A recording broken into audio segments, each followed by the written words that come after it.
안녕하세요. 아이언페이스입니다. 하루 전에 공지되었던 암호화폐 거래소 FTX 사태를 통해서 크게 하락했던 암호화폐 시장이 오늘 다시 추가로 큰 하락을 진행 중입니다. 하룻밤 사이에 전체 암호화폐 시장의 시가총액은 약 450억 달러 이상이 공중 분해되었고, 비트코인을 소유하고 있는 대형 법인 중의 하나인 미국의 마이크로 스트래티지는 약 20억 달러 이상의 손실을 기록하고 있는 것으로 보도되고 있습니다. FTX의 우군으로 잠시 등장했었던 1위 거래소 바이낸스가 인수 협상 관련해서 포기를 선언함으로써 이제 상당 기간 동안 시장은 크게 출렁일 것으로 판단이 됩니다. 오늘은 FTX 거래소의 이번 사태를 통해서 단기적인 시장 변동성에 주목하면서 언제까지 이런 변동성이 지속될지 잠시 의견을 공유하도록 하겠습니다. 한편 파이 네트워크의 핵심 생태계에서 매우 큰 변동 상황이 발생하고 있고, 이 점에 대해서 잠시 말씀드리고 다시 한번 이번 변동이 파이 가치 형성 과정에서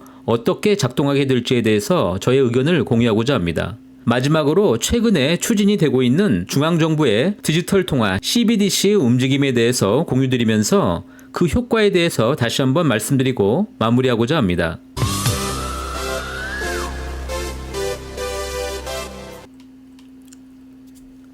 어제 바이낸스 CEO 창펑 자오는 FTX의 도움 요청에 대해서 그는 기꺼이 소비자 보호를 위해 유동성 지원을 약속하면서 실사에 들어갔지만 채 24시간이 지나지도 않아서 공식적으로 바이낸스의 FTX 인수 진행을 포기한다고 공지하고 있습니다. 바이낸스의 실사와 맞물려서 미국 당국의 특별 조사가 동시에 착수가 되었고, CEO인 샘 뱅크만 프리드가 크게 부인하였지만 그의 고객 자금 전용 관련한 언론사 리포트가 계속 보도됨에 따라서 이에 대한 부담이 크게 작용했던 것으로 보입니다. 따라서 FTX 거래 고객 보호를 위해서 유동성 지원을 고려했지만 바이낸스의 능력 밖의 일로 판단하게 되었다고 보도하였습니다.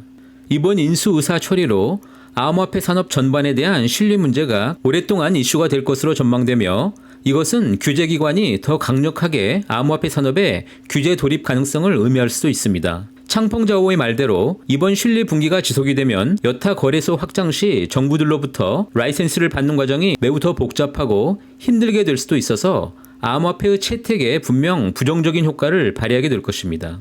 그럼 이번 FTX의 파산 사태로 인해서 발생될 그 기대 효과에 대해서 잠시 말씀드리도록 하겠습니다. 여러분들도 모두 기억하시겠지만 지난 5월에 테라 루나의 폭락 사태 이후에 대부분의 문제점들이 아직도 해결된 바는 전혀 없으며 그저 대부분의 소비자들만 큰 피해를 입고 전체 암호화폐 시장 역시 크게 하락한 바 있습니다.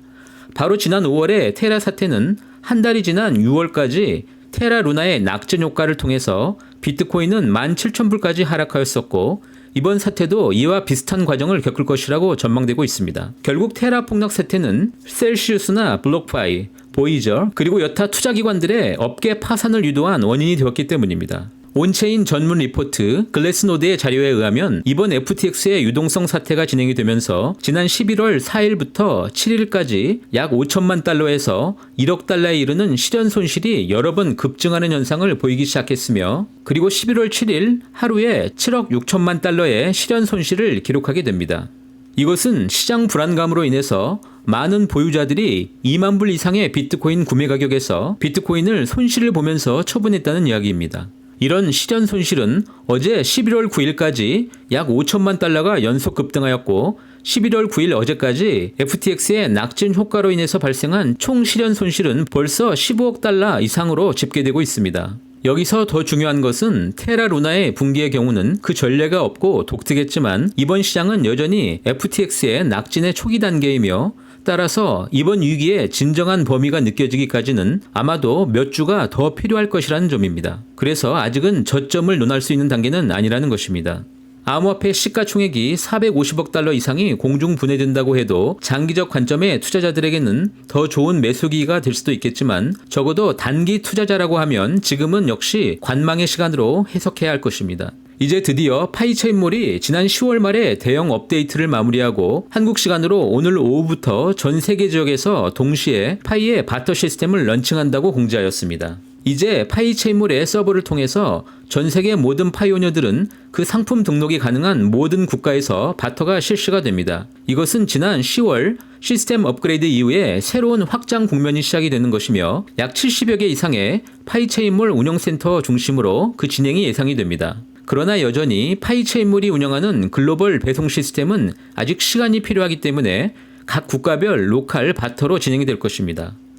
판매를 원하는 모든 파이오니어는 체인몰에서 자신의 해당 상품을 업로드하고 진행하시면 되고, 상품 등록 시에는 반드시 체크해야 될 중요한 사항이 두 가지가 있습니다.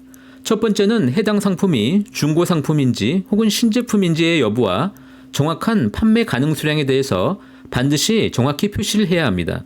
파이 체인몰은 자신들은 절대 가격 결정에 관여하지 않으며 가격은 판매자와 구매자 간의 협상 과정이 되어야 함을 밝히고 있습니다. 당장 파이 체인몰에 등록된 전체 제품 가격을 보면 알 수 있듯이 판매자의 주관적인 가치에 대한 결정에 따라서 한국과 타 지역 간의 파이 가격 차이는 매우 큰 것을 볼 수 있습니다. 다만 이런 가격 결정은 그 누구도 비난해서는 안 되는 일이며, 해당 상품의 가치에 대해서 동의하는 구매자 파이오니어가 있다면 해당 판매는 성사가 될 것입니다. 이러한 많은 거래 활동을 통해서 결국 파이의 온체인 활동은 크게 증폭이 되고, 파이 블록체인을 구성하는 많은 관련 앱 생태계의 활성화를 통해서 파이 블록체인 자체의 가치가 높아지면 그 결제 기축통화인 파이코인의 가치는 당연히 함께 상승할 것이기 때문입니다.